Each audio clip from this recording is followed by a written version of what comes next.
प्रौज्झितकैतवोऽत्र परमो निर्मत्सराणां शताम् वेद्यं वास्तवमत्र वस्तु शिवदं तापत्रयोन्मूलनम्।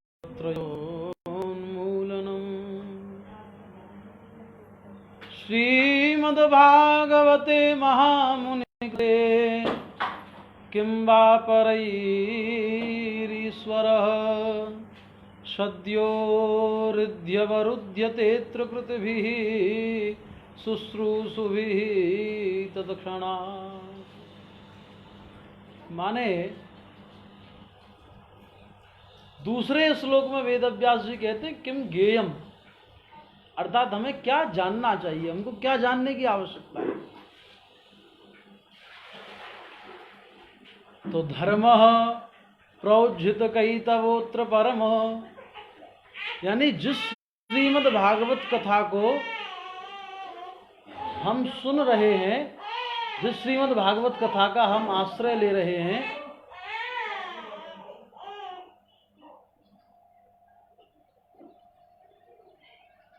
जिस श्रीमद् भागवत कथा का हम और आप आश्रय ले रहे हैं मिलकर के, इस कथा में वस्तुतः है क्या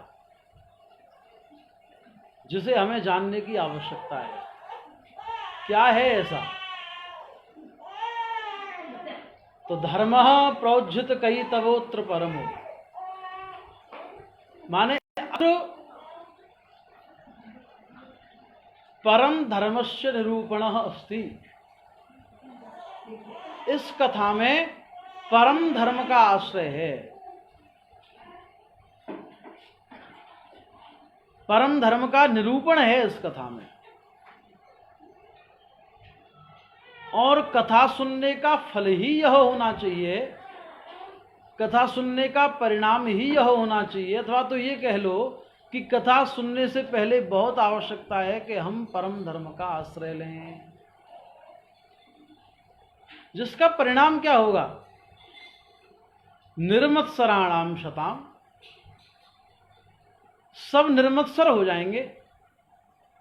कथा का आश्रय लेंगे, कथा का आश्रय लेने के बाद हम परम धर्म को समझेंगे, और परम धर्म को समझने के बाद हम और आप निर्मत्सर हो जाएंगे।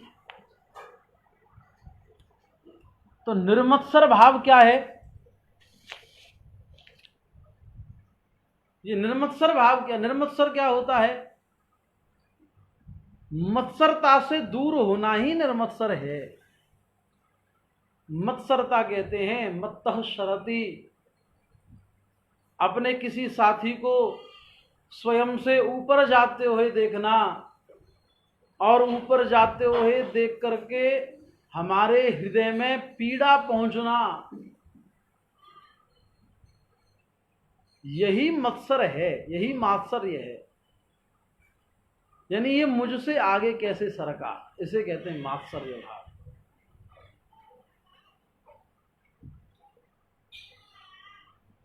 मैं प्रायः ये कहा करता हूं कि मच्छर दो प्रकार के होते हैं। एक वो मच्छर जो आपके शरीर को बाहर से काटता है,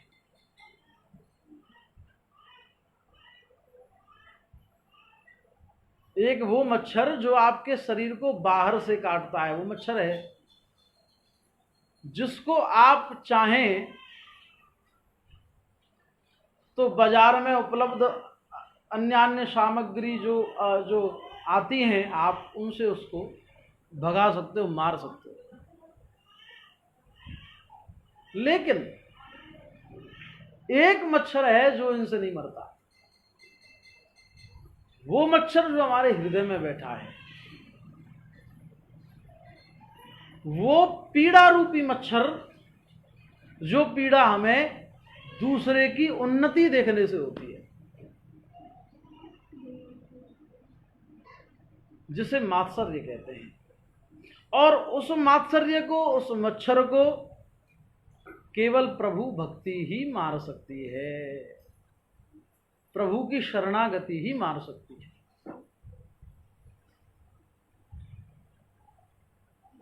तो परम धर्म के आश्रय लेने से क्या होगा कि व्यक्ति निर्मत्सर हो जाएगा, मात्सर्य भाव से रहित हो जाएगा।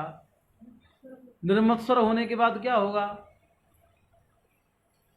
वेद्यम वास्तव मत्र वस्तु शिवदम, अत्र वास्तव वस्तु वेद्यम।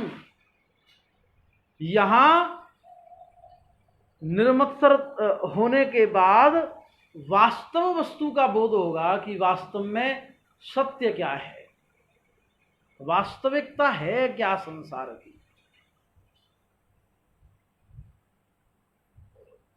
जो भगवान शंकर ने देवी पार्वती को कहा है रामचरितमानस में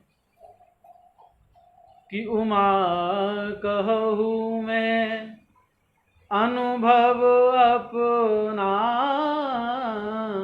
उमा कहूँ मैं अनुभव अपना, सत हरि भजन जगत सब सपना, सत हरि भजन जगत सब सपना।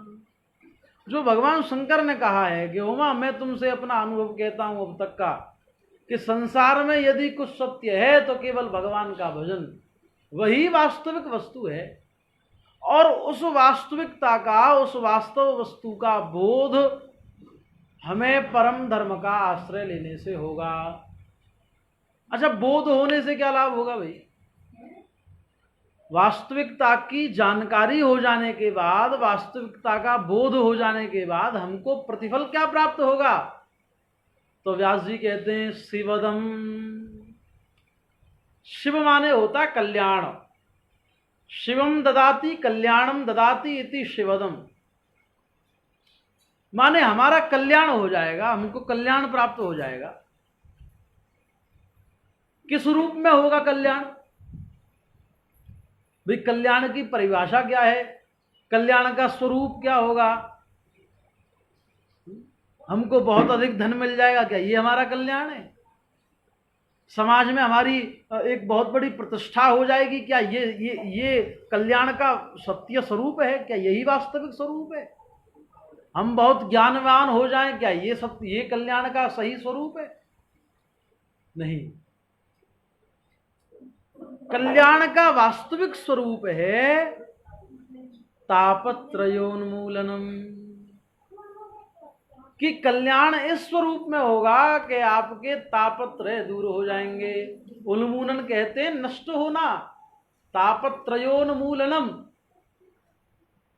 त्रयाणाम तापानाम उन्मूलनम भविष्यति। तीनों प्रकार के तापों का उन्मूलन हो जाएगा। अब ये तीन ताप कौन से, मैं आपको कल बता चुका हूं एक बार पहले। ये तीनों प्रकार के ताप हैं कौन से, ये मैं आपको कल पहले ही बता चुका हूं। आदि दैविक, आदि भौतिक और आध्यात्मिक, ये तीन प्रकार के ताप। तीनों प्रकार के तापों का विनाश हो जाता है, यही कल्याण का स्वरूप है। श्रीमद्भागवते महामुनिकृते किं वा परैरीश्वरः,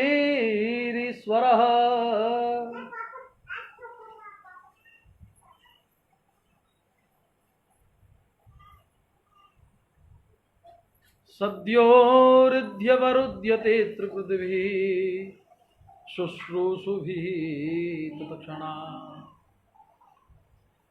यह जो महामुनि वेद व्यास जी के द्वारा रची हुई श्रीमद् भागवत कथा है,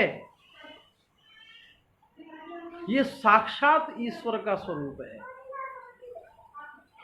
अच्छा, इसको सुनने से, इसका आश्रय लेने से एक बहुत सुंदर जो प्रतिफल प्राप्त होता है वो ये है कि सद्यो हृदय वरुध्यते त्रिपृथिवी शुश्रूषुभिः तत्क्षणात्। शुश्रूभिः तत्क्षणात् सद्यः हृदय अवरुध्यते, यानी जिस समय महामुनि वेदव्यास जी की लिखी हुई इस ग्रंथावली को इस परम सुंदर रचना को सुनने की इच्छा उत्पन्न होती है हृदय में। शुश्रूषु भी माने सुनने की इच्छा। तो यह सुनने की इच्छा जिस समय हृदय में उत्पन्न होती है उसी समय वेदव्यास जी कहते हैं कि सद्यो हृदय अवरुध्यते। जिस हृदय में ये इच्छा उत्पन्न हुई है उसी हृदय में तत्क्षणात उसी समय गोविंद अवरुद्ध हो जाते हैं। अवरुद्ध होने का भाव क्या है? इसको ऐसे समझिए कि जेल में दो तरह के लोग हुआ करते हैं। एक जो जेल में कैदी है, दूसरा जो जेल में कैदियों को डालता है, जिसे जेलर कहते हैं। अब जेलर में और कैदियों में अंतर है। जेलर जेल में विराजमान है, कुर्सी पर बैठा है, जब चाहे तब खड़ा होकर के जा सकता है, उसे कोई रोकने वाला नहीं है क्योंकि वो विराजमान है। लेकिन कैदी विराजमान नहीं है। कैदी को अवरुद्ध कहा जाएगा, जबरन उसको पकड़ करके जेल में बंद किया है। वो अपनी स्वेच्छा से नहीं निकल सकता। उसको जेलर साहब चाहेंगे तो ही छोड़ सकेंगे, तो ही छोड़ा जाएगा। अर्थात कि भगवान भी हमारे हृदय रूपी इस मन मंदिर में, इस मंदिर में, इस घर में, इस गृह में अवरुद्ध हो जाते हैं।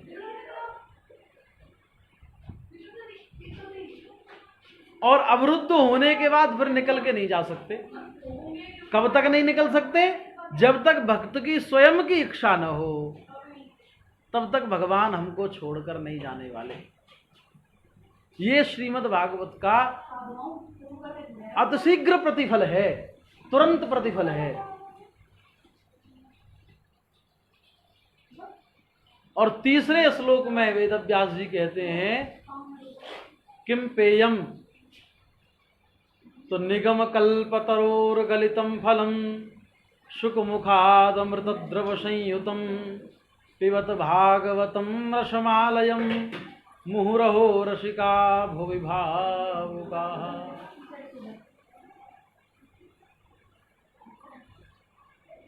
किम पेयम, क्या पिए? अर्थात इस तीसरे श्लोक में श्रीमद् भागवत का स्वरूप बताया गया है। इसका स्वरूप कैसा है और इसका अधिकारी कौन है? तो निगम कल्पतरो हो गलितम फलम। निगम कहते हैं वेदों को, कल्पतरु माने कल्प वृक्ष, देव वृक्ष। तो वेद रूपी कल्प वृक्ष से गलितम माने गिरा हुआ फलम, ये फल है जो कि शुकमुखाद अमृत द्रव संयुतम, जो बड़ा ही मधुर है। वेदव्यास जी ने कहा कि ये जो फल है भागवत का, ये वेद रूपी वृक्ष से गिरा हुआ फल है, वेद रूपी वृक्ष की शाखा से गिरा हुआ फल है और बड़ा मधुर है। तो किसी ने प्रश्न कर लिया, भाई माली कब अपने बेरों को खट्टा बताता है? हमेशा ही मधुर बताता है।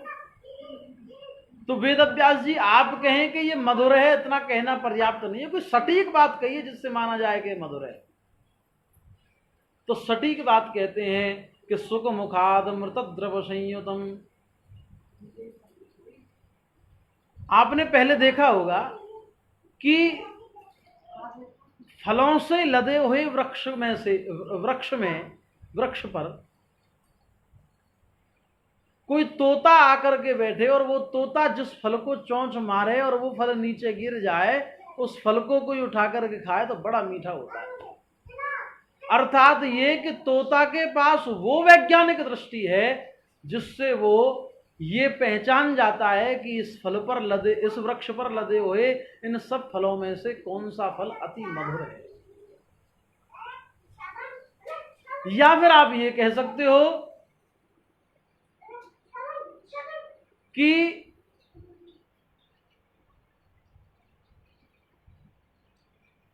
तोता जिस फल को चोंच मार दे वो स्वतः मीठा हो जाता है, कारण जो भी हो, लेकिन तोते को फल का सबसे अच्छा पारखी माना जाता है। इसलिए वेद व्यास जी कहते हैं सुख मुखाद अमृत द्रव संयुतम, मेरी ये कथा, मेरा यह कथा रूपी फल सुख मुखात, सुख के मुख से स्पर्श हुआ है, अमृत द्रव, अमृत के समान है, मधुर।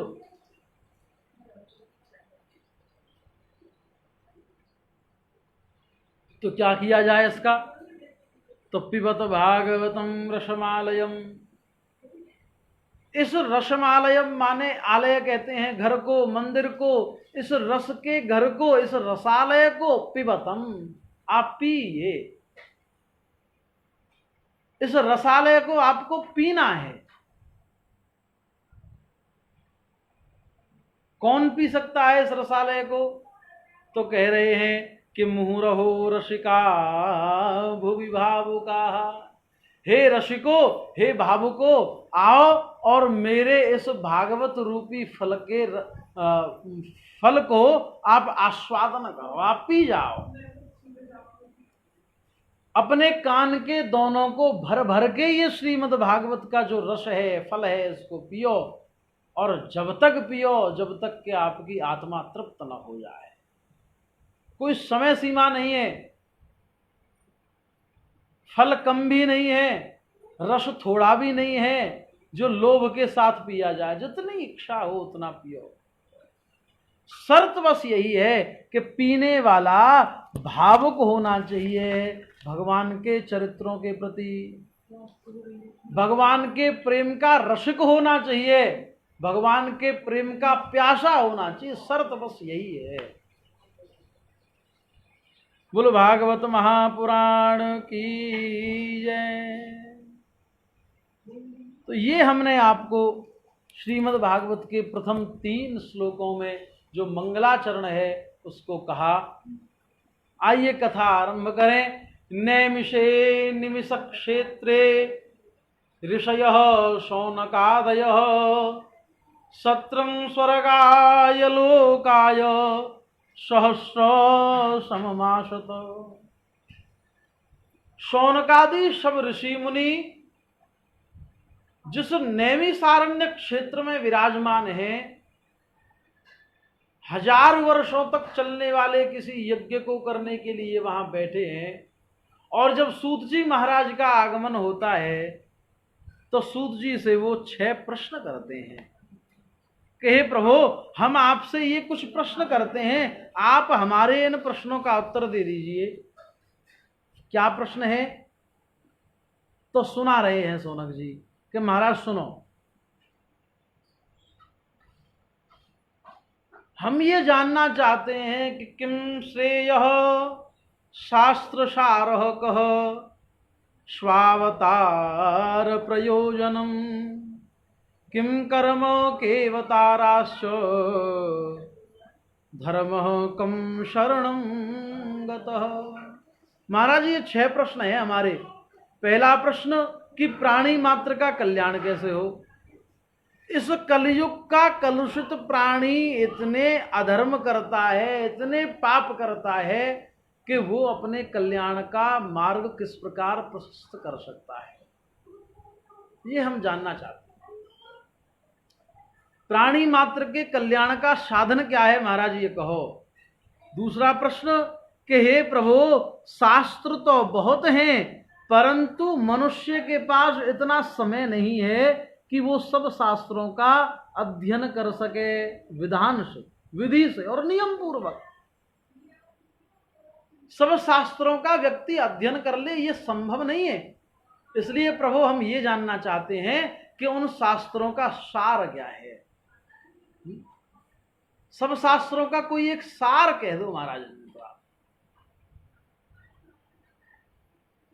और तीसरा प्रश्न ये कर रहे हैं प्रभु कि भगवान, आप कहते हो कि प्रभु सर्वशक्तिमान है, सर्वसमर्थ है, तो हम ये जानना चाहते हैं कि भगवान ने सर्वसमर्थ होते हुए भी अवतार क्यों लिए। शास्त्र कहते हैं, ग्रंथ कहते हैं कि भगवान ने रावण को मारने के लिए राम अवतार लिया, भगवान ने कंस जरासंध जैसे दुष्टों के संहार के लिए कृष्ण अवतार लिया। तो महाराज हमें जरा ये बताओ कि यदि भगवान ही सृष्टि की रचना करते हैं, भगवान ही सब कुछ करने वाले हैं, भगवान ही सबको बनाने वाले हैं, सबको बिगाड़ने वाले हैं, तो भगवान को अवतार लेने की आवश्यकता क्या है? भगवान तो चाहे तो चुटकी बजा के रावण को मार सकते थे, भगवान चाहते तो चुटकी बजा के कंस जरासंध आदि सब राक्षसों का संहार करवा सकते थे। इतनी बड़ी महाभारत करवाने की क्या आवश्यकता थी? एक चुटकी बजाते सब कौरव मार दिए जाते, पांडवों को राजश्री वैसे ही हो जाती। इसलिए महाराज तीसरा प्रश्न हमारा यही है कि हम ये जानना चाहते हैं कि भगवान ने सर्वशक्तिमान होते हुए भी अवतार क्यों धारण किए। और प्रभु चौथा प्रश्न ये है कि अवतार धारण कर लिए तो कितने अवतार धारण किए और कहां कहां किए, महाराज ये जानना चाहते हैं।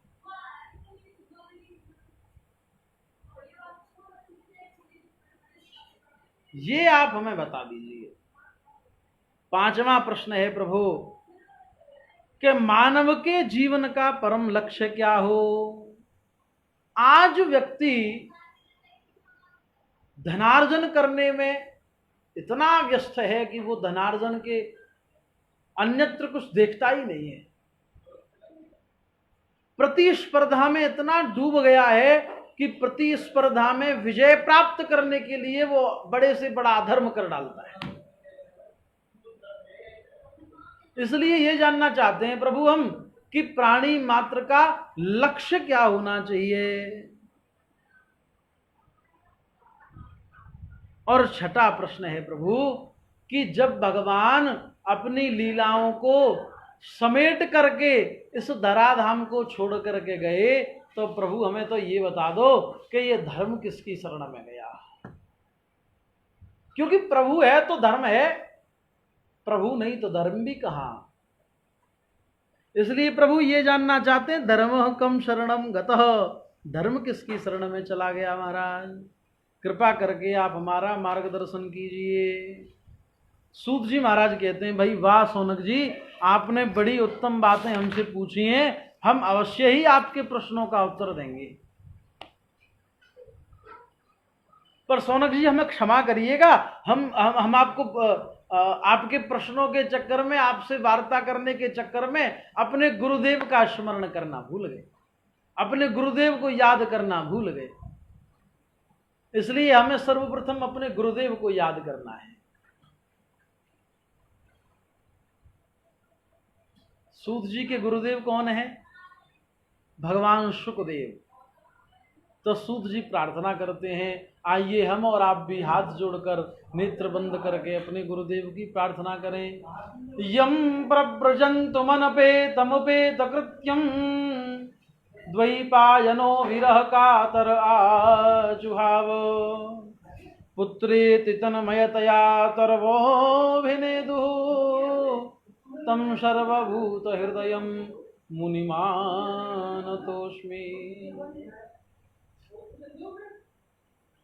सूत जी अपने गुरुदेव की प्रार्थना करते हैं कि यम प्रव्रजन्तु मनपेतमुपेत कृत्यम, जो ऐसे प्रव्रजंत संत हैं कि जन्म लेते ही अपनी नार को ही अपने कंधे पे डाल के और महाराज घर छोड़ करके वन में जाने लगे, और जब पीछे से द्वैपायन वेदव्यास जी ने आवाज लगाई कि बेटा ठहरो, बेटा रुको, बेटा रुको, तो द्वैपायनो विरह कातर आजुहाव, जब द्वैपायन वेदव्यास जी ने आतुर भाव से आवाज लगाई कि बेटा जरा ठहरो, बेटा जरा ठहरो, लेकिन सुखदेव जी ने पीछे मुड़ के नहीं देखा। अपितु पुत्रे तितन्मयतया तरवोऽभिनेदुः, जो बार बार वेदव्यास जी पुत्र पुत्र हा पुत्र हा पुत्र कह करके पुकार रहे थे, जिस वन की ओर सुखदेव जी बढ़ रहे थे, वन इतना सघन था वृक्षों से कि आवाज गूंज करके वेदव्यास जी के पास पुनः लौट कर आ रही थी, मानो कि वो तुम्हारा पुत्र नहीं है, अरे वो पिता पुत्र के बंधन से बहुत दूर है, वो संसार के किसी भी बंधन से बड़ा दूर है।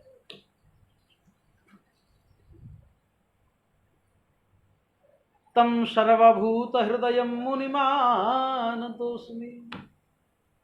ऐसे सर्वभूत हृदय भगवान सुखदेव को बारंबार प्रणाम। अब सुखदेव जी की कथा आप सब वस्तुतः जानते ही हैं, फिर भी मैं आपको समास विधि से इस कथा का श्रवण करा देता हूं। एक समय की बात,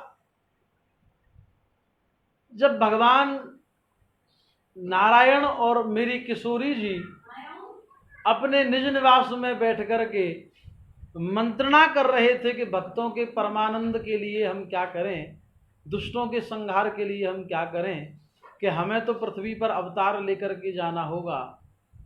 भगवान माता किशोरी जी के अति लाडले हैं सुख, एक सुख हैं अति लाडले, और वो ये सब वार्ता सुन रहे थे।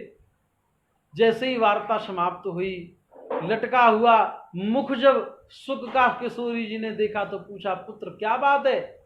कहा कि मां, मैंने सुना कि आप धरा पर अवतरित होकर के जा रहे हैं, तो मैं यहाँ क्या करूंगा, मुझे भी आपके साथ चलना है।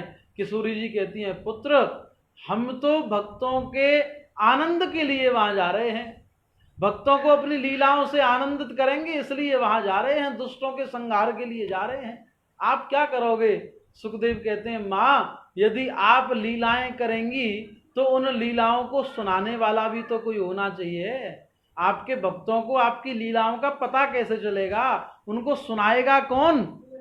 सो माता आप हमें आशीर्वाद प्रदान करिए, हमें भी अनुमति दीजिए और हम आपकी कथाओं का गान करेंगे। किशोरी जी प्रसन्न हो गई और तथास्तु कह दिया। कालांतर में जब योग बना, माता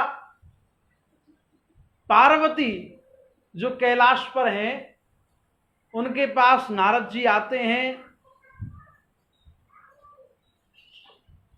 और ये कहकर चले जाते हैं कि मां, आपको प्रभु यदि बहुत प्रेम करते हैं तो जरा ये बताइए कि प्रभु की गले में जो मुंडों की माला है वो मुंड किसके हैं?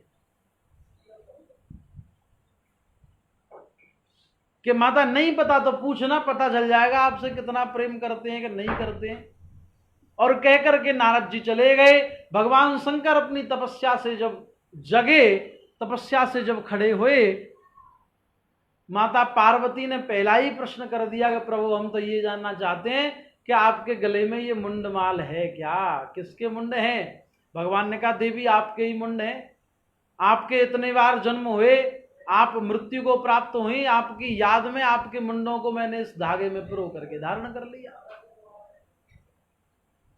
देवी पार्वती कहती, महाराज बड़ी विचित्र बात, आप कह रहे हैं कि हमारे मुंड है, इसका मतलब हमारे इतने जन्म हो गए और आपका एक भी नहीं हुआ, आपकी एक भी बार मृत्यु नहीं हुई।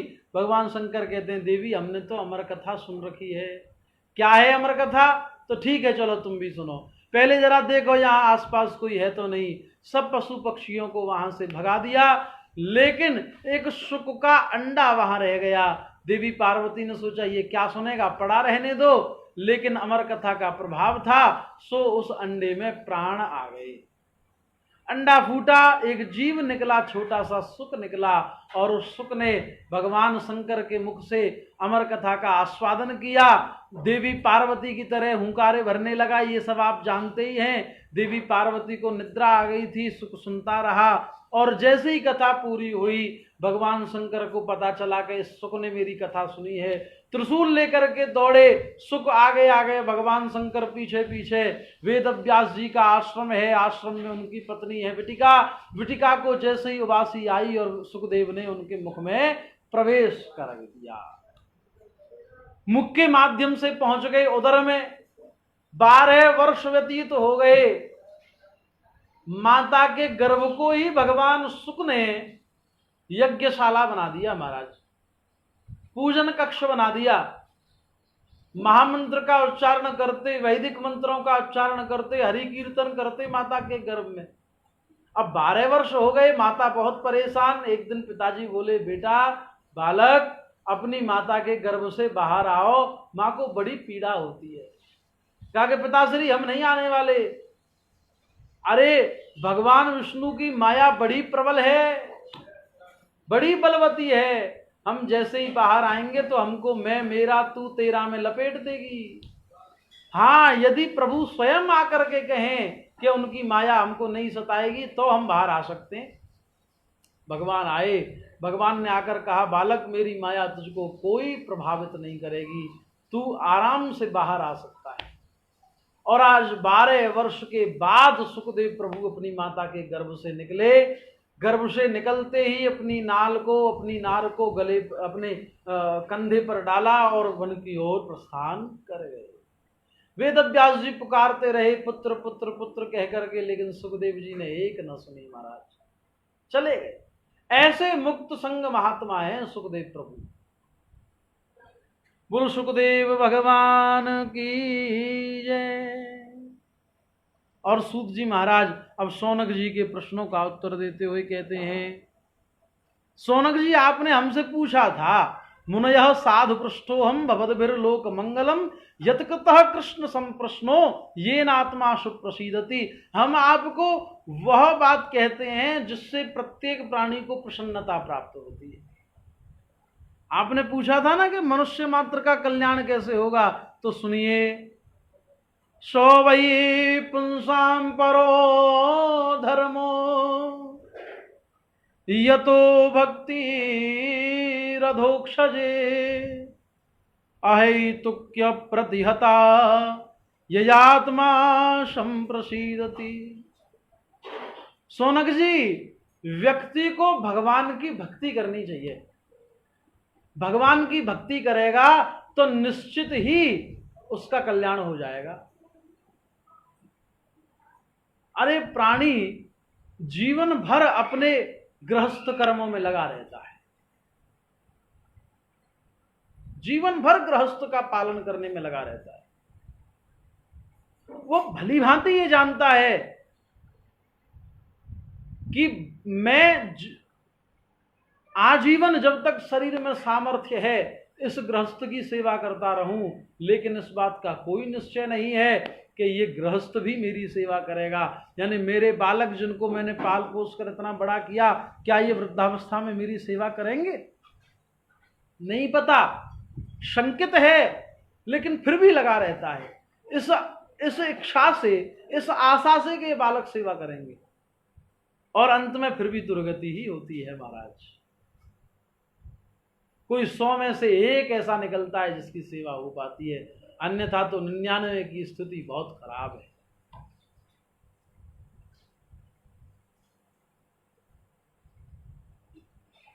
तो शौनक जी, मैं तो केवल इतना कहना चाहूंगा कि व्यक्ति किसी भी अपने कार्य से ऊपर उठ करके पहले भगवान की भक्ति में अपना मन लगाए। और जो भक्ति कैसी होनी चाहिए? सकाम भक्ति नहीं होनी चाहिए कि भगवान हम तुम्हारा भजन कर रहे हैं, हमारा बेटा 10वीं में पास हो जाए। भगवान हम तुम्हारा भजन कर रहे हैं, हमें ये जो टेंडर जो आ रहा है हमारी कंपनी के लिए ये मिल जाए। हे प्रभु, मैं 151 रुपए का भोग लगाऊंगी तुम्हारे लिए, लेकिन जल्दी ही मेरी बहू पे बेटा हो जाए। ये जो कारण है ना भगवान की भक्ति करने के, ये आपको निष्काम भक्त नहीं बना सकते, सकाम भक्त बनाते हैं। और ध्यान रखिए मित्रों कि सकाम भक्ति आपके कामों को भले ही शुद्ध कर दे, आपकी इच्छाओं की पूर्ति अवश्य ही होगी। जैसा कि आप जानते हैं, विदित है, मैं कहता हूं कि अग्नि को आप जान करके छुओ या अनजाने से, उसका कार्य है आपको जलाना। ऐसे ही भगवान का नाम आप जान करके लो या अनजाने में, काम ही है भगवान नाम का आपको तृप्त करना, आपको तारना, आपका उद्धार करना। लेकिन फर्क है दोनों में। भगवान के नाम को कंस ने भी लिया,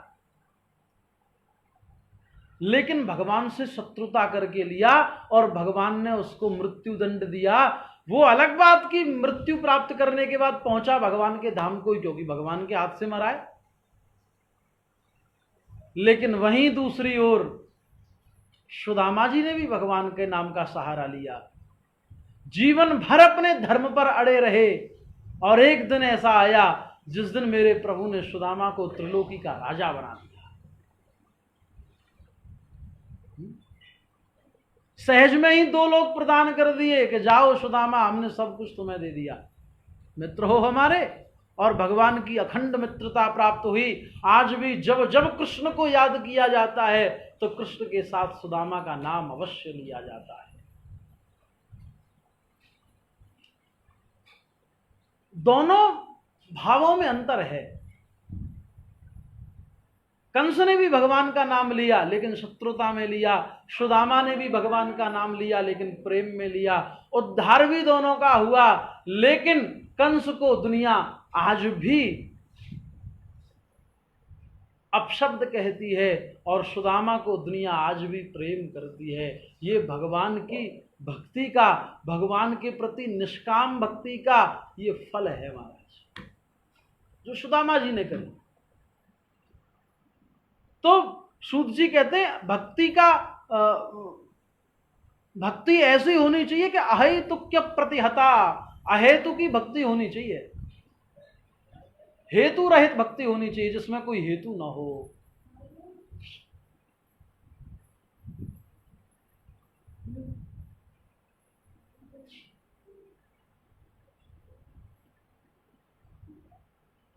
राधे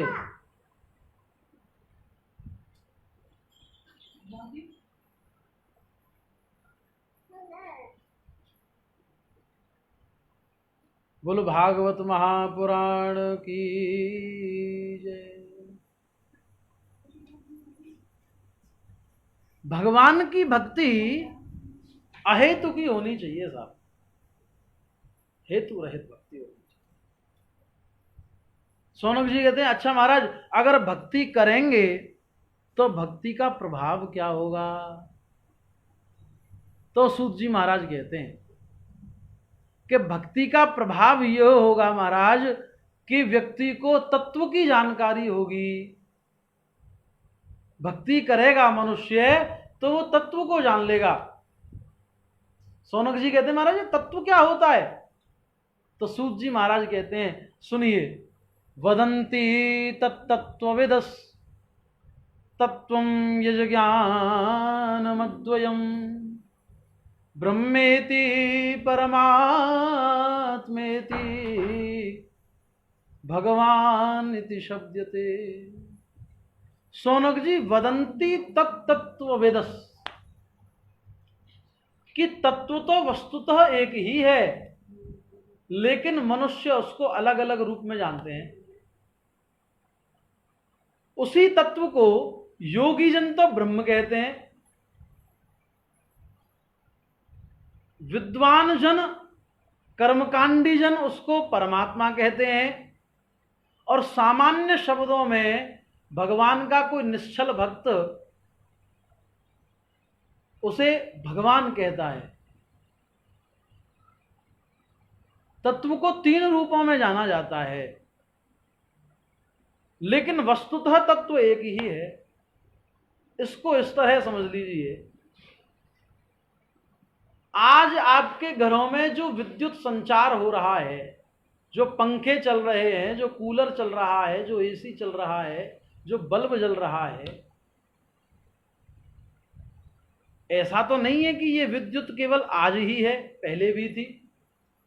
प्रकृति में जो चीज आज सामने आ रही है वह प्रकृति में अनादिकाल से मौजूद है। हमको प्राप्त आज हुई है वो एक अलग बात है।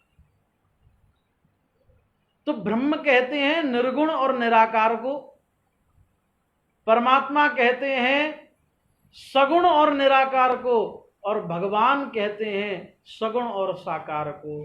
यानी योगी जन तो कहते हैं महाराज के वो ब्रह्म जो है वो तो निर्गुण है और निराकार है, ना उसका कोई गुण है और ना उसका कोई आकार है। विद्वत जन कहते नहीं, गुण तो है, कृपा तो करता है भक्तों पर, लेकिन निराकार है, वास्तव में आकार उसका कोई नहीं है। और हम जैसे जो सामान्य प्राणी हैं वो कहते हैं नहीं, गुण भी है, भगवान अपने भक्तों पर कृपा भी करते हैं, दर्शन भी देते हैं, तो भगवान साकार भी है। अच्छा, ये बिजली जिस समय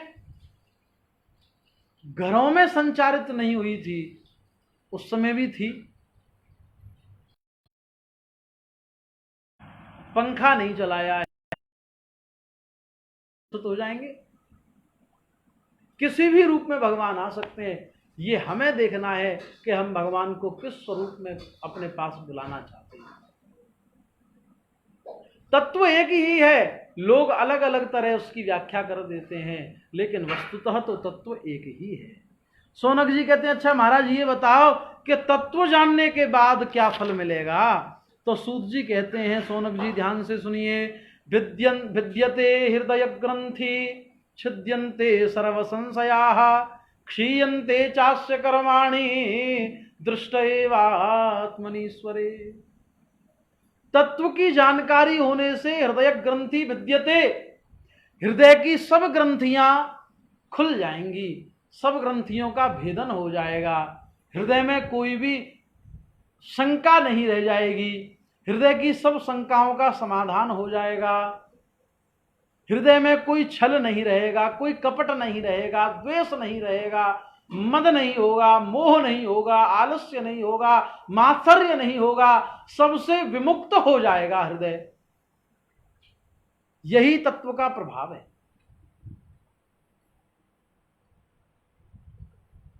हे सौनक जी, जो व्यक्ति तत्व को भली भांति जान लेता है उसके हृदय की समस्त ग्रंथियों का भेदन हो जाया करता है।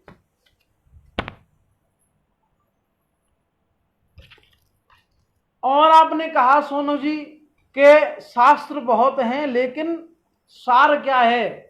तो वो मैं आपको पहले बता ही चुका हूं कि श्रीमद् भागवत का आश्रय लेना ही समस्त शास्त्रों का सार है। आश्रय श्रीमद् भागवत का लीजिए। और सोनक जी, रही बात भगवान के अवतारों की, भगवान ने अवतार क्यों लिए? इसलिए लिए भगवान ने अवतार ताकि प्रभु भी मनुष्य रूप में मनुष्यों के बीच आकर के मनुष्यों को ये समझा सके, मनुष्यों को ये बता सके कि संकट केवल तुम्हारे ही जीवन में नहीं आते, संकटों का सामना भगवान होकर के स्वयं हमको भी करना पड़ता है। जब भगवान के जीवन में इतने संकट आए तो हम प्राणियों की क्या औकात महाराज? जब भगवान ने ही अपने जीवन में अनेक संकटों को झेला तो हम और आप संकटों से कैसे बच सकते हैं? संभव ही नहीं है। संकट सबके जीवन में आते हैं, लेकिन भगवान ने अवतार लेकर के समस्त मनुष्यों को, समस्त मानव जाति को प्रेरित किया है कि कर्म करते रहिए।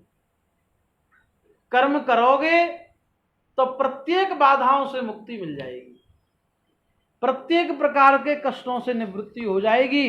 लेकिन होगी कब? होगी जब हम भगवान की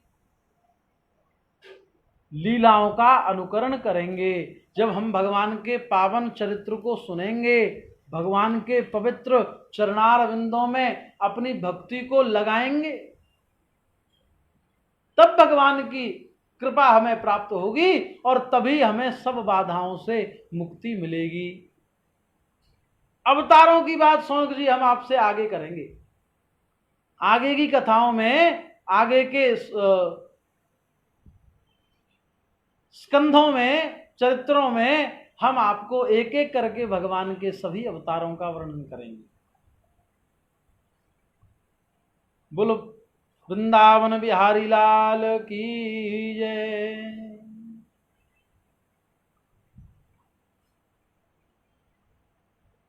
आइए कुछ क्षण भगवान नाम कीर्तन करें। हरे राम राम राम हरे हरे,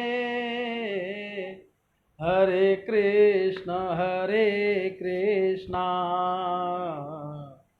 कृष्णा कृष्ण हरे हरे हरे राम राम राम हरे हरे हरे कृष्णा कृष्णा कृष्ण हरे हरे हरे राम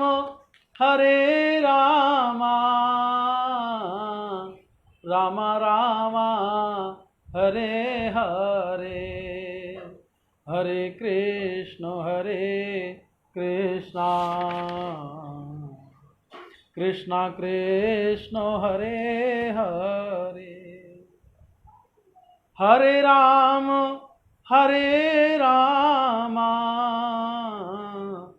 राम राम हरे हरे हरे कृष्ण कृष्णा कृष्ण हरे हरे हरे राम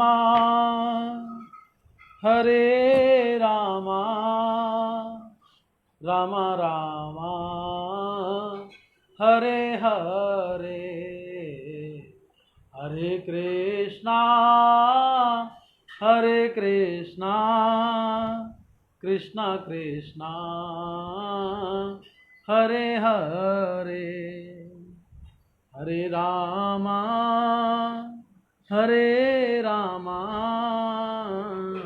राम राम हरे हरे बोल सियावर रामचंद्र की जय।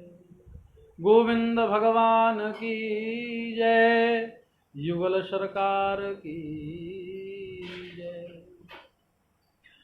सूत जी महाराज कहते हैं, प्रभु कस्मिन युगे प्रवृत्तेयम स्थाने वा केन हेतुना कुतः संचोदितः कृष्णः कृतवान संहिता मुनि। हे प्रभु, आप जो बार बार श्रीमद् भागवत के लिए कहते हैं, हम ये जानना चाहते हैं प्रभु कि कस्मिन युगे प्रवृत्तेयम, श्रीमद् भागवत की ये कथा किस युग में प्रवृत्त हुई और प्रभु किस स्थान पर प्रवृत्त हुई, हम ये जानना चाहते हैं। कृपया करके आप इसके विषय में हमें सब कुछ बताइए प्रभु।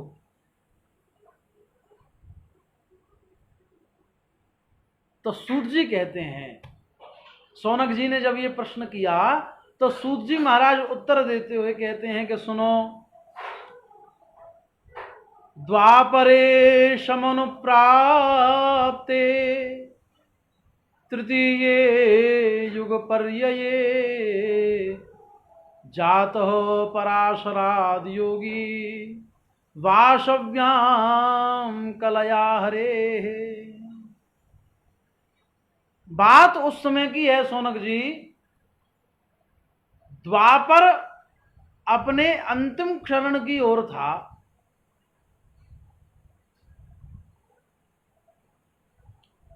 अपने अंतिम चरण की ओर जिस समय द्वापर था, समाप्ति की ओर जिस समय द्वापर था, तो एक दिन वेद व्यास जी कुछ उदासावस्था में बैठे थे। उदास क्यों थे? उनके मन को बड़ी पीड़ा थी। इतने में ही देवर्षि नारद वहां चले आए, देखा व्यास जी परेशान बैठे, पूछा, व्यास जी आपकी इस चिंता का कारण जान सकता हूं? राधे,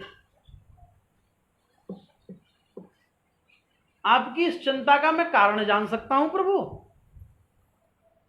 तो वेद व्यास जी कहते हैं, नारद जी अपनी इस चिंता का मैं क्या कारण आपको बताऊं? मैं ये समझ नहीं पा रहा हूं कि मैंने इस पृथ्वी के प्राणी मात्र के कल्याण के लिए एक वेद के 4 भाग करे, 17 पुराण लिख दिए, 6 शास्त्र लिख दिए, लेकिन फिर भी मेरे मन को पूर्ण रूपेण शांति नहीं है। मेरे मन में शांति का अभाव है प्रभु। देवर्षि, हृदय को जो शांति मिलनी चाहिए थी वो नहीं मिल पा रही है। मैं देख रहा हूं कि कोई व्यक्ति इनका आश्रय ही नहीं ले रहा है। किसी के पास तो समय नहीं है और किसी के पास समय है तो वो आश्रय नहीं ले रहा है। नारद जी प्रसन्न होकर के कहते हैं, कुछ मुस्कुराते हुए कहते हैं, व्यास जी बुरा मत मानना। इसमें कोई शक नहीं है कि आपने एक वेद के 4 भाग करे और 17 पुराण लिखे और 6 शास्त्र लिखे, इसमें कोई शक नहीं है। लेकिन बुरा मत मानना, पर आपने अपने एक भी ग्रंथ में मेरे प्रभु के चरित्रों का वर्णन नहीं किया, मेरे प्रभु श्री बांके बिहारी लाल की लीलाओं का वर्णन नहीं किया, जो भक्त को परम आनंद प्रदान करने वाली है।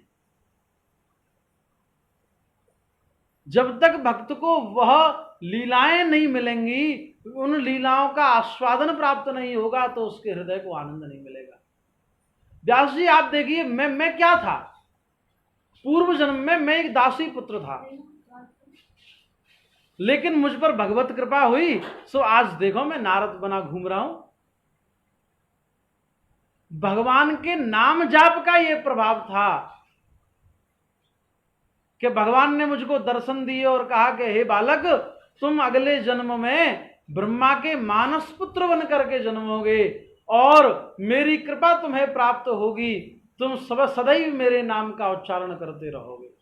और देखिए उसी नाम उच्चारण का ये प्रभाव है वेदव्यास जी, कि मैं मनुष्यों के यहां जाऊं तो मनुष्य आदर करते हैं, राक्षसों के यहां जाऊं तो राक्षस आदर करते हैं, देवता के यहां जाऊं तो देवता आदर करता है। माने सृष्टि में प्रत्येक स्थान पर मुझे आदर प्राप्त होता है। ये भगवान का ही प्रभाव है, भगवान के नाम जाप का ही ये प्रतिफल है। इसलिए व्यास जी बुरा मत मानिए, आप कोई ऐसा उपाय करिए जिसमें मेरे प्रभु के चरित्रों का सुंदर गान हो, मेरे प्रभु की सुंदर लीलाओं का वर्णन हो, वो करिए।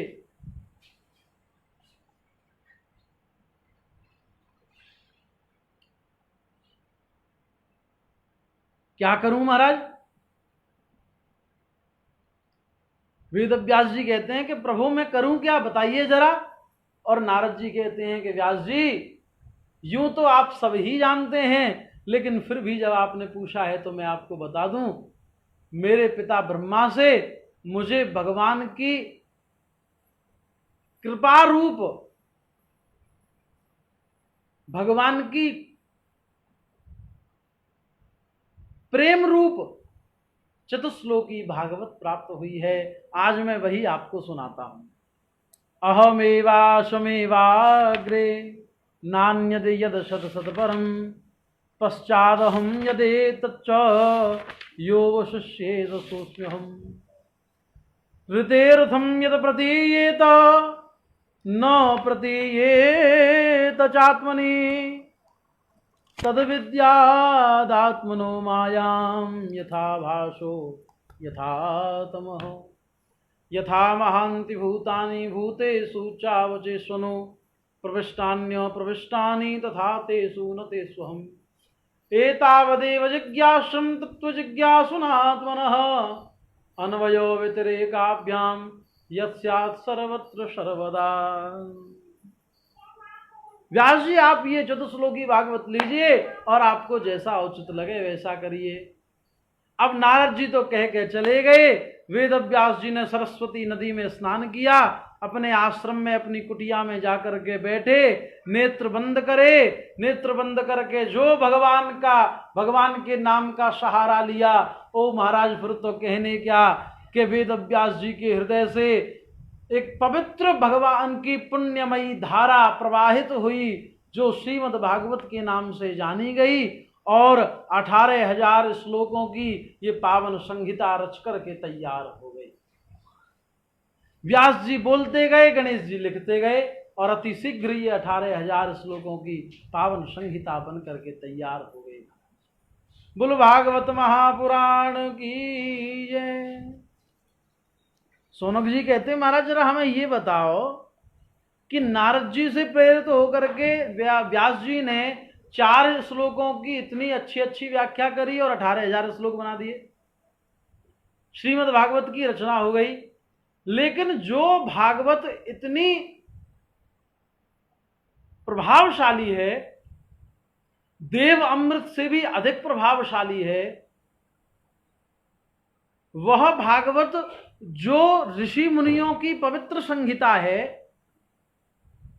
वो सुखदेव जैसे परमहंस को प्राप्त हुई, हमें कोई आश्चर्य नहीं है। सुखदेव जी जैसे परमहंस को प्राप्त हुई, इसमें हमें कोई आश्चर्य नहीं है। लेकिन महाराज हम ये जानना चाहते हैं, आपने कहा कि परीक्षित को सुनाई थी सुखदेव जी ने, तो परीक्षित तो क्योंकि एक राजा हैं, राजसी गुणों से ओतप्रोत हैं, तो ऐसे रजोगुणी व्यक्ति को भागवत कैसे मिल गई, हम ये जानना चाहते हैं, बताइए महाराज।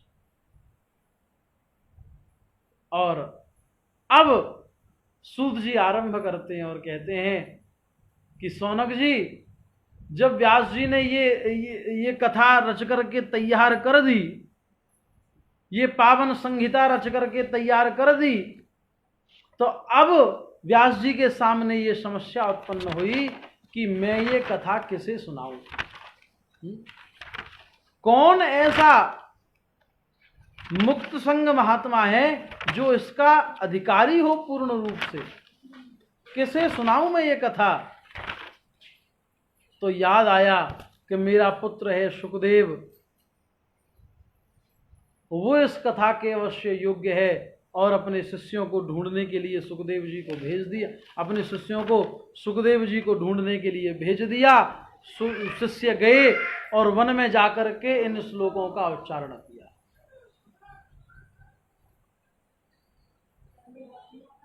बर्हापीडं नटवर वपुः कर्णयोः कर्णिकारं बिभ्रदवासः कनककपिशं वैजयन्तीं च मालां रन्ध्रान् वेणोरधरसुधयः पूरयन् गोपवृन्दै वृन्दारण्यं स्वपदरमणं प्राविशद गीतकीर्तिः।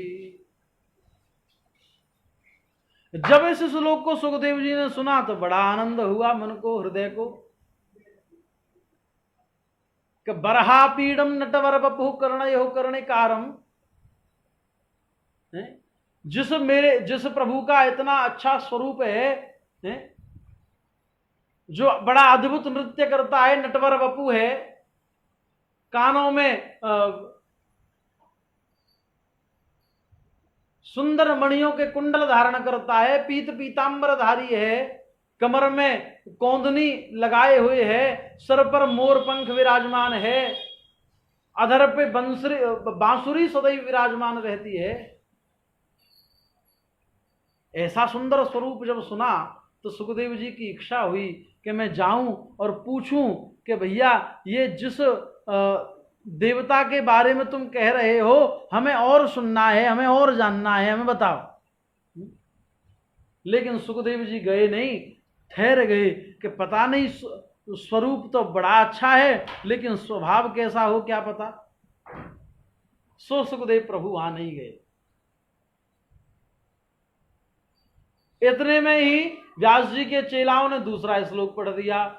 अहो बकीयम स्तनकालकूटं जिघांसयापाय यदप्यसात्।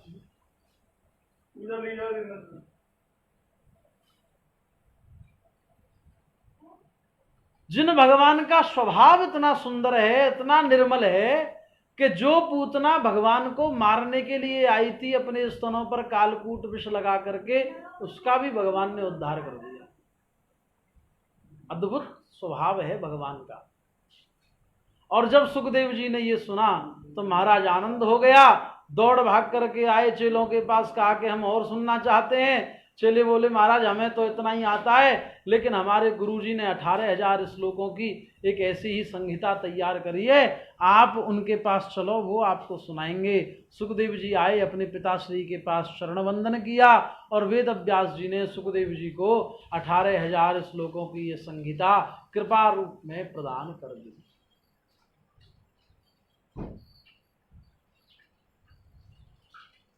अब प्रसंग आता है परीक्षित का। सुखदेव जी कथा सुनते ही चले आए गंगा के उस तट पर जहां परीक्षित बैठा हुआ है, अनेक ऋषि समुदाय के मध्य ये जानने के लिए बैठा है कि मैं क्या करूं जिससे 7 दिन में मेरी मुक्ति का साधन हो जाए, मुक्ति का उपाय हो जाए। सुखदेव जी वहां पधारते हैं। वास्तव में ये परीक्षित कौन है? तो सूत जी महाराज कहते हैं, यदा मृधे कौरव सृंजयानाम वीरेश्वथो वीरगतिम गतेषु वृकोदरा विद्ध गदाभिमर्श भग्नोरुदंडे धृतराष्ट्रपुत्रे। सोनक जी, ये उस समय की बात है जब कौरव और पांडवों का युद्ध समाप्त हो गया था, पांडवों को विजयश्री प्राप्त हो गई थी, कौरवों में सब मारे गए, केवल दुर्योधन बचा हुआ था। दुर्योधन की जंघा पर भीमसेन ने प्रहार किया अपनी गदा से, उसकी जंघा लहूलुहान हो गई और दुर्योधन लहूलुहान पड़ा हुआ था युद्ध भूमि में। पांडवों को विजयश्री प्राप्त हो चुकी थी, दुर्योधन मरणासन्न पड़ा हुआ था। अश्वत्थामा आता है दुर्योधन के पास और आकर कहता है, दुर्योधन बात क्या है? देख, बुरा मत मानना, तेरी इस दुर्दशा का कारण तू ही है। तूने उन्हीं को अपना सेनापति बनाया जो हृदय से पांडवों के साथ थे। यदि तूने अपने युद्ध में मुझको सेनापति बनाया होता तो आज विजयश्री तुझे मिल जाती। दुर्योधन ने भी अपनी जंघा से रक्त लिया और अश्वत्थामा का तिलक करके कहा, अश्वत्थामा ले, मैंने तुझको सेनापति बना दिया, बताओ क्या कर सकता है मेरे लिए। दुर्योधन कह रहा, अश्वत्थामा, इस हृदय को केवल एक ही कष्ट है कि हम 100 भाई थे, एक भी नहीं बचा, वो 5 थे, एक भी नहीं मरा। तू किसी एक को भी मार देगा तो मेरे हृदय को संतोष हो जाएगा। अश्वत्थामा कहता, मित्र बस इतनी सी बात, तू एक की बात करता है, मैं 5 का शीश काट करके तेरे पास ले आता हूं। कह करके अश्वत्थामा ने म्यान से अपनी तलवार निकाली और तलवार लेकर के पांडवों के शिविर की ओर चला। रात्रि के समय को उचित समझा अश्वत्थामा ने, मेरे कान्हा आज 5 पांडवों को लेकर के शिविर से बाहर चले गए हैं कि आज हमको विजयश्री मिली है, तो चलो कहीं बाहर चले और कोई सत्संग भाव उत्पन्न करें। लेकर के मेरे प्रभु 5 पांडवों को चले गए। 5 पांडवों के स्थान पर उनके 5 पुत्र शयन कर रहे थे। अश्वत्थामा रात्रि के अंधेरे में आया और काक उलूकन न्याय से 5 सोते हुए पुत्रों पर प्रहार किया। उनके शीश धड़ से अलग करे, एक थैले में 5 के शीशों को रखा और लेकर के दुर्योधन के पास गया। जाकर बोला कि दुर्योधन, ये ले, मैं तेरे शत्रुओं के मस्तक ले आया काट करके। दुर्योधन ने जब पहले प्रसन्न हुआ, लेकिन जब गौर से देखा तो पता चला कि ये 5 पांडवों के सिर नहीं है, ये तो उनके 5 बालकों के सिर हैं। बड़ा दुख हुआ दुर्योधन को और ये कहता कहता मृत्यु को प्राप्त हो गया कि अश्वत्थामा, इन बालकों को मारकर तो तूने हमारे वंश में कोई जल देने वाला भी नहीं छोड़ा। दुर्योधन की मृत्यु हो गई। इधर द्रौपदी बड़ा विलाप करने लगी। माता शिशूनाम निधनम सुतानाम निशम्य घोरम परितप्यमाना। अपने बालकों की हत्या का समाचार जब मिला तो माता जोर जोर से रोने लगी। अर्जुन दौड़ करके आए, कहा, द्रौपदी, तुम जैसी वीरांगना को रोना नहीं है। मैं शपथ लेता हूं कि जिस धूर्त ने भी ये कृत्य किया है उसको तुम्हारे सम्मुख ला करके ही मृत्युदंड दूंगा।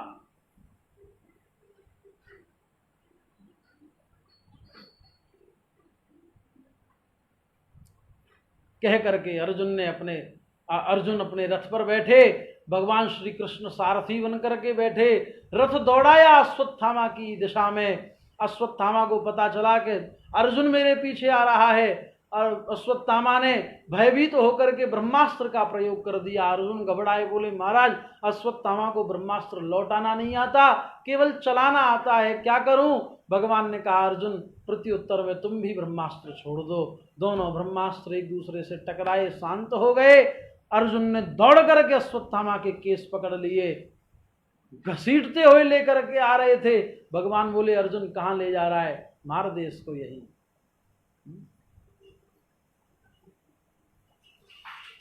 अर्जुन कहां ले जाता है इस धूर्त को? यहीं इसको मृत्यु दंड दे दे। अर्जुन कह रहा है नहीं नहीं प्रभु, मैंने द्रौपदी को वचन दिया है, इसको उसके समक्ष ले जाकर के मारूंगा।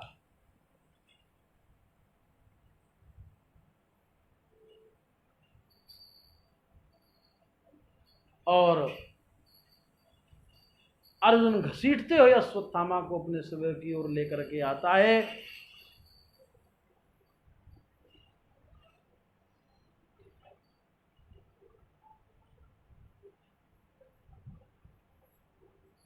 आते हुए अर्जुन के साथ जब अश्वत्थामा पर दृष्टि पड़ती है द्रौपदी की तो घबरा जाती है और जोर से पुकारते हुए कहती है कि महाराज मुच्यताम एष ब्राह्मणो नितराम गुरु। हे आर्य छोड़ दीजिए इसको, मुच्यताम, इसको छोड़ दो, छोड़ दो। अरे क्योंकि पहली बात तो ये ब्राह्मण है, मारने योग्य ही नहीं है, और दूसरी बात ये कि ये आपके गुरु का पुत्र है और गुरु का पुत्र गुरु के बराबर ही आदर देने योग्य रहता है, इसलिए इसको मारने का आपको कोई अधिकार नहीं, इसको छोड़ दो महाराज। और वैसे भी मैं नहीं चाहती कि मारोदी दस्य जननी गौतमी पति देवता यथा हम मृतवत्सारता रोदीम्यश्रुमुखी मुखु। मैं नहीं चाहती कि जिस प्रकार मैं अपने बालकों की मृत्यु पर रो रही हूं, आपकी गुरु माता भी अपने पुत्र की मृत्यु पर रोएं, क्योंकि मेरे पुत्रों की मृत्यु के बाद तो मेरे जीवन के सहारे आप हैं, लेकिन आपके गुरुदेव पहले ही युद्ध में वीर गति को प्राप्त हो गए हैं, और अब यदि इसको भी आपने मार दिया तो हमारी गुरु माता किसके सहारे रहेंगी? इसलिए मैं नहीं चाहती कि उनको कोई प्रताड़ना हो, आप छोड़ दो इसे। युधिष्ठिर जी भी द्रौपदी की बात में बात मिलाते हुए कहते हैं अर्जुन ठीक बात है, ब्राह्मण है, मारने योग्य नहीं है, इसको छोड़ दो, गुरु पुत्र है हमारा। इतने में भीमसेन बोल पड़ते हैं अर्जुन यदि तूने छोड़ दिया तो मैं इसे नहीं छोड़ूंगा, मैं इसे मार दूंगा।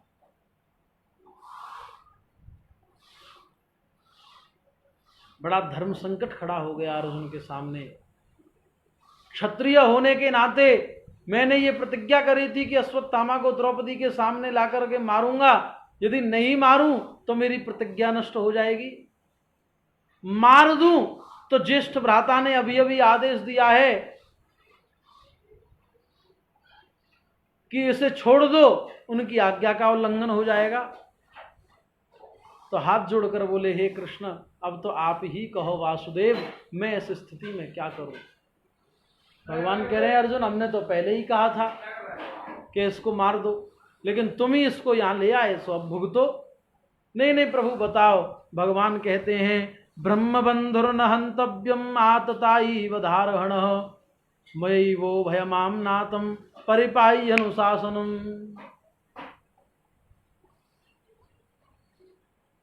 अर्जुन देखो सुनो,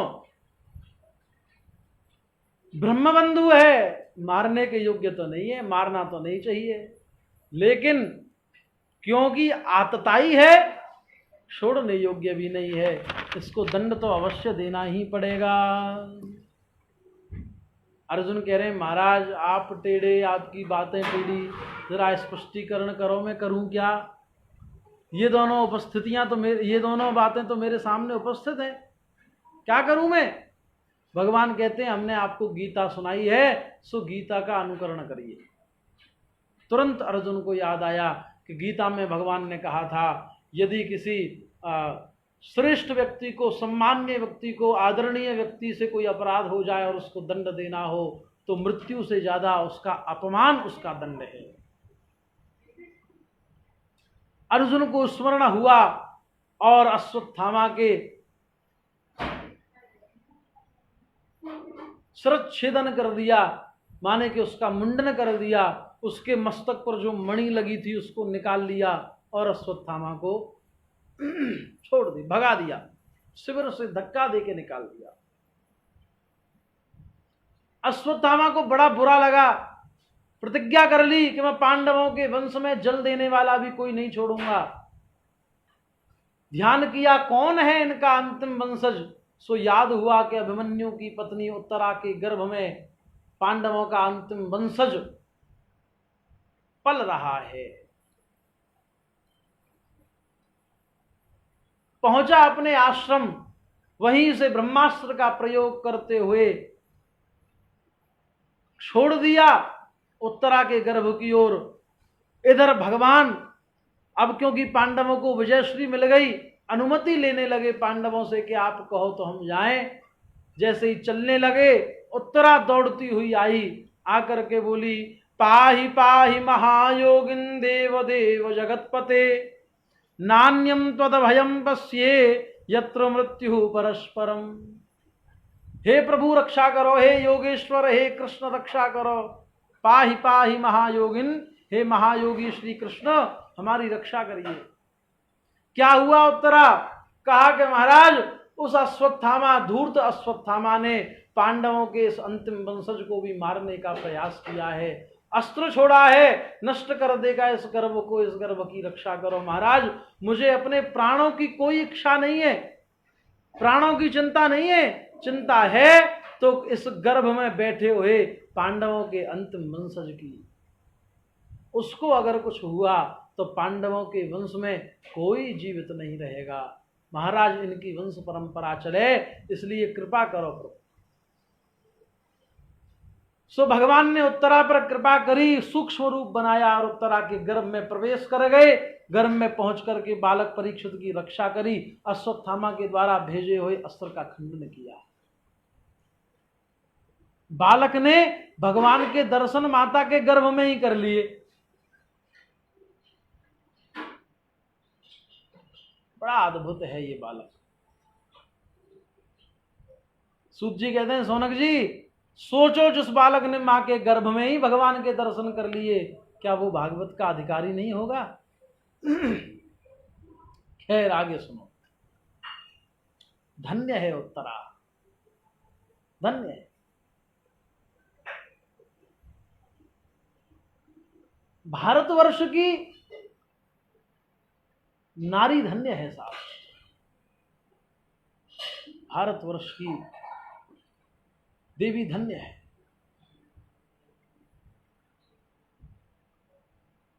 भारतीय नारी ने कभी यशोदा बन के श्री कृष्ण को उदर में धारण किया, कभी देवकी बन के श्री कृष्ण को उदर में धारण किया, कभी यशोदा बन के परमेश्वर का लालन पालन किया, कभी कौशल्या बन के मर्यादा पुरुषोत्तम को अपने गर्भ में धारण किया। भगवान को धारण किया नारियों ने, यशोदा, कौशल्या और देवकी के रूप में भगवान को पुत्र रूप में प्राप्त कर लिया। क्या सौभाग्य है विटिका का, वेदव्यास जी की पत्नी विटिका, जिन्होंने भगवान के प्रियतम भक्त सुखदेव को 12 वर्ष तक अपने गर्भ में धारण किया। परंतु आज धन्य हो गई है उत्तरा, धन्य है उत्तरा, अद्भुत है उत्तरा। उसके सौभाग्य की जितनी सराहना की जाए वो कम है, जिसने आज भक्त और भगवान दोनों को एक साथ अपने गर्भ में धारण कर लिया। ये क्षमता केवल भारतीय नारी में है। इसीलिए तो मैं हमेशा कहता हूं साहब, मैं इस श्लोक को हमेशा अपने जीवन में चरितार्थ करने का प्रयास करता हूं कि यत्र नार्यस्तु पूज्यन्ते रमन्ते तत्र देवता, यत्रैतास्तु न पूज्यन्ते समस्ता निष्फला क्रिया। जिस घर में नारियों का सम्मान होता है उसमें देवता निवास करते हैं, जहां नारियों का सम्मान नहीं होता वहां देवता निवास नहीं करती। वहां किए गए प्रत्येक कर्म की निष्फलता ही होती है। इसलिए नारियों का सम्मान करिए साहब। फिर चाहे वो आपकी माता के रूप में हो, चाहे वो आपकी बहन के रूप में हो, चाहे वो आपकी पत्नी के रूप में हो, चाहे वो और किसी रूप में हो, जिस भी रूप में सम्मान करिए। पता नहीं इनमें से कौन उत्तरा हो, पता नहीं इनमें से कौन देवकी हो, और पता नहीं इनमें से कौन यशोदा और कौशल्या। इसलिए इनका आदर करिए साहब, सम्मान करिए। स्त्री सम्मान के योग्य है। बहुत गुण है, अगर गुणों को कहने लगूं तो महाराज कथा छूट जाएगी। भारतीय नारी जब कभी बालकों को सुसंस्कृत करने की बात होती है तो सरस्वती बन जाती है।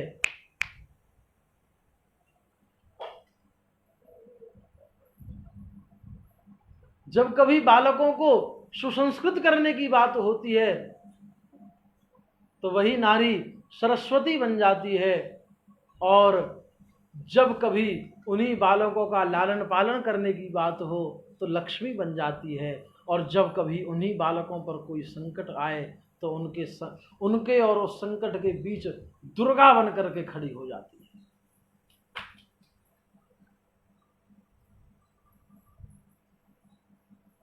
आज उत्तरा के सौभाग्य की कितनी सराहना की जाए, जिसके गर्भ में आज भक्त और भगवान दोनों एक साथ विराजमान हुए हैं।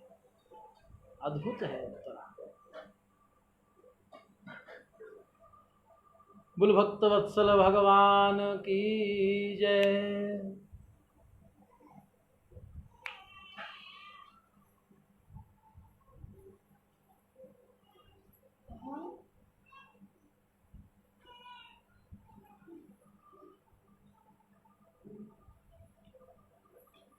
बोलिए वृंदावन बिहारी लाल की जय।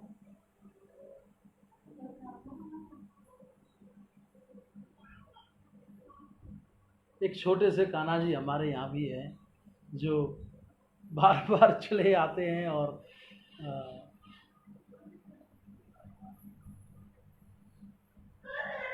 आप इच्छा है, स्वेच्छा है भगवान किस रूप में चले आए कोई पता नहीं है। जैसी प्रभु की इच्छा। आइए कथा पर पुनः चलें। मैं कह रहा था कि उत्तरा के सौभाग्य की कितनी सराहना करूं महाराज, और आज भगवान ने परीक्षित की रक्षा करी। भगवान ने पुनः पांडवों से ये कहा कि भैया अब आपको विजयश्री मिल गई, अब आप कहो तो हम चलें। अनुमति लेकर के भगवान रथ पर चढ़े।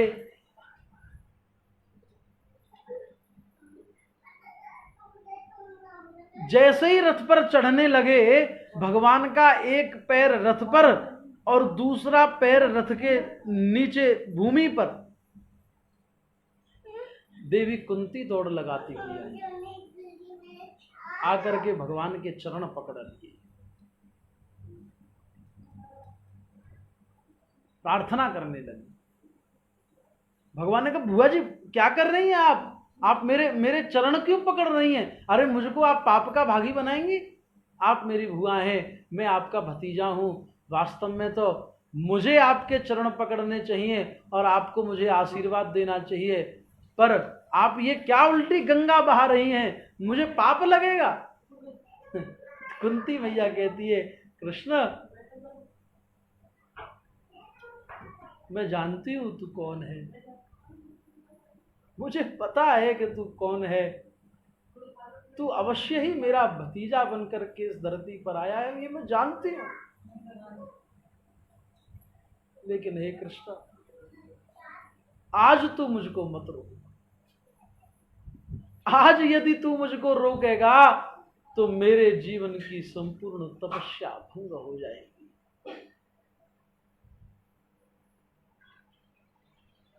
अरे तू कहता है कि तू मेरा भतीजा है, मैं जानती हूं कि तू वो नारायण है जो सबके कष्टों का हरण करता है। और कुंती मैया प्रार्थना करती हुई कहती है, केशव मैं कितनी धन्य हूं। अरे तू मुझको अपनी मैया देवकी से भी ज्यादा प्रेम करता है। तेरी मैया देवकी के 6 बालकों को उस दुष्ट कंस ने मार दिया। वो रोती रही, चिल्लाती चीखती रही, तू एक बार भी उसके कष्टों को दूर करने के लिए नहीं आया। लेकिन तेरी इस भुआ पर जब जब कष्ट आया तो तू सहारा बन करके खड़ा हो गया। तू कहता मैं तेरे पैर न छूं, क्यों न छूं ये बता। अरे मेरे बालक आज सुरक्षित मेरे सामने खड़े हैं, स्वस्थ मेरे सामने खड़े हैं, तो कारण तू है मेरे प्रभु, कारण तू है मेरे कृष्ण। मेरे पुत्र भीम को विष दे करके समुद्र में फेंक दिया, तेरी कृपा रही। जो विष प्राण हारक था वही प्राणदायक बन गया, वो विष बलदायक बन गया मेरे पुत्र के लिए। ये तुम्हारी ही कृपा से संभव हुआ था माधव। हे माधव, जब मुझको मेरे बालकों सहित लाक्षागृह में जलाने का प्रयास किया गया तो जरा बताओ वहां से हम कैसे सुरक्षित निकलते। अरे तुम्हारी कृपा हुई माधव, और हम वहां से भी सुरक्षित बच गए।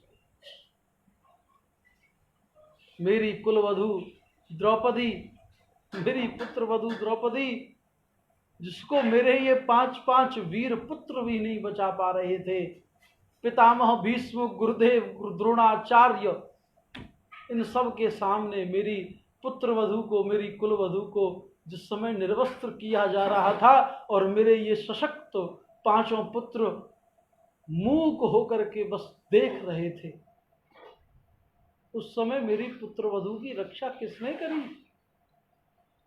तुमने करी कृष्ण, तुमने करी। उस समय यदि तुम न होते तो आज मेरे कुल की लाज न होती।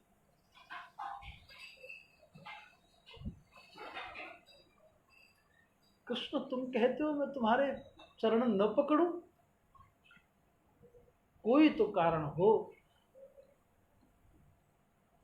मेरे पुत्र महाभारत का इतना भयंकर युद्ध हुआ जिसमें मेरे पुत्रों के गुरु, जिन्होंने उनको ये अस्त्र शस्त्र विद्या सिखाई, गुरुदेव द्रोणाचार्य, उनके सम्मुख खड़े हैं। पितामह भीष्म, जिनकी गोदी में पल के मेरे बालक बड़े हुए, वो पितामह उनके प्राण लेने के लिए सज्ज धनुष बाण लेकर के सामने खड़े हैं। कर्ण जैसा महारथी मेरे बालकों के सामने खड़ा है, और उन सबसे मेरे बालकों की रक्षा हो गई, ये जीत गए। कारण तुम ही हो कृष्ण, तुमने ही मेरे बालकों की रक्षा करी, और तुम मुझसे कह रहे हो मैं तुम्हारे चरण न पकड़ूं। कोई एक तो कारण कहो कृष्ण कि मैं तुम्हारी वंदना न करूं। मुझे इस भुआ भतीजे के चक्कर में मत उलझाओ। जैसे तैसे तो कृष्ण मैं इस बंधन से ऊपर उठ के तुम्हारी महिमा में दंडवत होने के लिए आई हूं, और तुम मुझको रोक रहे हो। प्रार्थना करती है कुंती मैया, नमस्ये पुरुषं त्वाद्यं ईश्वरं प्रकृतेः परं अलक्ष्यं सर्वभूतानां अंतर्बहिरवस्थितम्। नमः पंकजनाभाय, नमः पंकजमालिने, नमः पंकजनेत्राय, नमस्ते पंकजांग्रिये। हे कमल नयन, आपको मेरा बार बार दंडवत।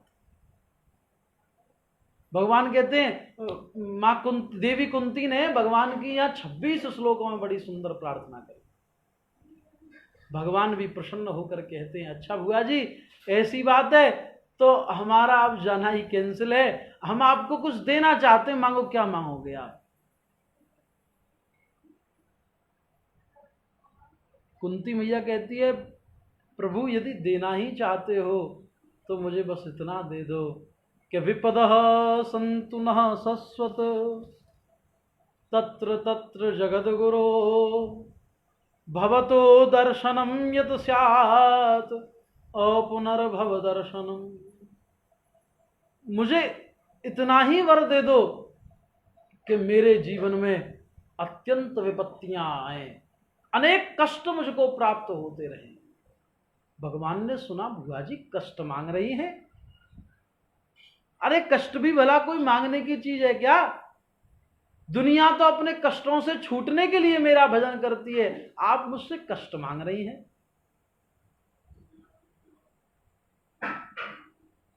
एक कवि ने बहुत अच्छा कहा, ऐसे सुख के माथे सिल पड़े जो नाम हृदय से जाय, और बलिहारी वा दुख की जो पल पल नाम रटाए। कुंती मैया कह रही है, कृष्ण मैं क्या करूं ऐसे सुख का जो तुम्हारी विस्मृति करा दे। अरे सुख होगा तो मैं तुमको याद ही नहीं कर पाऊंगी, डूबी रहूंगी उसी सुख में। लेकिन हां, अगर कष्ट मिलेंगे तो पल पल तुम्हारी याद रहेगी। और हे गोविंद, तेरी याद ही मेरे जीवन का एकमात्र उद्देश्य है। मेरे जीवन में कष्ट न होते तो शायद तुम मुझको बचाने भी नहीं आते, तुम मेरे बालकों की रक्षा के लिए भी नहीं आते, और मैं तुम्हारे दर्शन कैसे कर पाती? अरे ये तो मेरे बालकों के जीवन में, मेरे जीवन में इतने कष्ट थे, सो तुम मेरी रक्षा के लिए चले आए। और अगर कष्ट होने पर ही तुम आते हो गोविंद, तो मुझे ये कष्ट भी स्वीकार्य है, मुझे विपत्ति भी स्वीकार्य है कृष्ण, यदि विपत्तियों में ही तुम आते हो।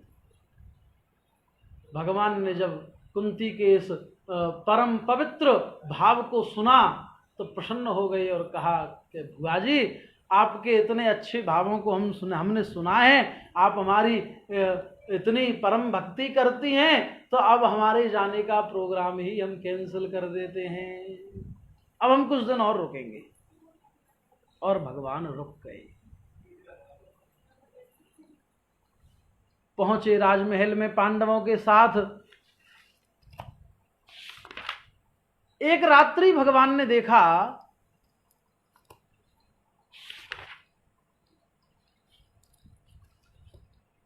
युधिष्ठिर जी महाराज कुछ शोकाकुल बैठे थे। युधिष्ठिर जी महाराज कुछ शोकाकुल बैठे हैं। बैठे हुए जब देखा भगवान ने तो पूछा, ज्येष्ठ क्या क्या परेशानी है? अब तो आपको विजयश्री भी प्राप्त हो गई, आप इतने चिंतातुर क्यों मुझे लग रहे हैं? क्या बात है, बताइए। युधिष्ठिर जी कहते हैं, कृष्ण क्या बताऊं, अरे मुझे ये समझ में नहीं आता कि आज ये जो विजयश्री जिसे आप कह रहे हो, वास्तव में ये विजयश्री है या जीवन की सबसे बड़ी हार?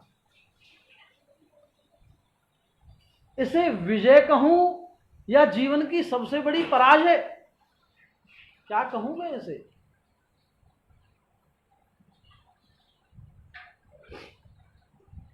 अरे विजयश्री तो तब होती जब मेरे परिवारी जन सब मेरे साथ होते।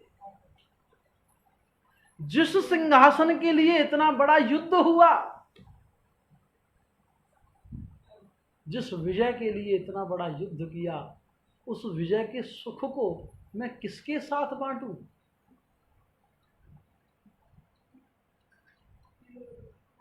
कृष्ण हृदय बड़ा व्यथित रहता है जब कभी सोचता हूं। भगवान ने सोचा कि भ्राताश्री बड़े विचलित हैं, इनको चाहूं तो मैं भी समझा सकता हूं, लेकिन मेरी बात इनके इस ढंग से समझ में नहीं आएगी जितना ये किसी महापुरुष की वाणी को समझेंगे। इसलिए आज मेरे प्रभु पांचों पांडवों को, द्रौपदी को साथ लेकर के गए कहाँ? उस युद्ध भूमि में जहां पितामह भीष्म सरसैया पर पड़े हैं। कहा कि भैया आपको पितामह ठीक से समझा पाएंगे, चलिए। और पांचों पांडव और द्रौपदी को लेकर के भगवान गए पितामह भीष्म के पास। पहुंचे, सामने अर्जुन खड़ा था। अर्जुन को जब देखा पितामह भीष्म ने तो कहा कि अर्जुन अकेले आए हो? तुम्हारा सखा वो कृष्ण कहाँ है? और इतने में ही पीछे से कृष्ण सामने आए। जैसे ही भीष्म पितामह ने कृष्ण को देखा, भगवान को देखा, सो प्रसन्न हो गए महाराज और कहने लगे, य सदेव देवो भगवान प्रतीक्षताम कलेवरं यावदिदं हिनोम्यं प्रसन्नहासारुणलोचनोल्लसन् मुखाम्बुजो ध्यानपथश्चतुर्भुज। प्रभु बड़ी प्रतीक्षा कराई है, इतनी प्रतीक्षा कराई है आपने मुझसे। मैं चाहता हूं भगवान कि अब जब तक मैं अपने प्राण न त्याग दूं तब तक आप मेरे सामने प्रसन्न मुद्रा में यूं ही खड़े रहे।